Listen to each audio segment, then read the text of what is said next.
Alo. Alo. Assalomu alaykum. O'sinjon, yaxshimisiz? Assalomu alaykum. Yaxshimisiz? Bolalar, uydagilar hamma yaxshimi? Ha, rahmat. Ha. O'tiramiz. Nima qilasizlar, harakatlar?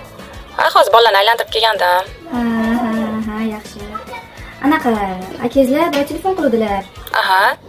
Tog'da ishlari bor ekan. Ha. O'shanga kelinga yetib ko'r. Agar iloji bo'lsa, Ha, voy anaqa. O'san, bolaga qarab turmoqchimidingiz? Belim sal og'riyapti, boshim ham og'ribroq turibdi. Holim sal yo'g'roq. O'shanga uzr. yo'q, qarab turing demoqchi emasdim. Akangizlar boya telefon qildilar. Kelinga yetib ko'r. Agar iloji bo'lsa, ukam ham har doim ishdan bo'shamaydi. Ular ham tayyor bo'lib tursin. Men ishlarimni tugatgunimcha sen o'zining bilan maza qilib dam olib kelasan degandilar. O'shaning uchun telefon qilgandim. Mayli bo'lmasa, aziz yo'qdan dorilar ichingda yaxshi bo'lib qoling. Bo'pti, O'sinjon, xayr, sog' bo'ling. Xo'p. Battar bo'l. Mana endi ham hamma joyim og'riydi. Bir ovsinim eslatadi kundoshimni.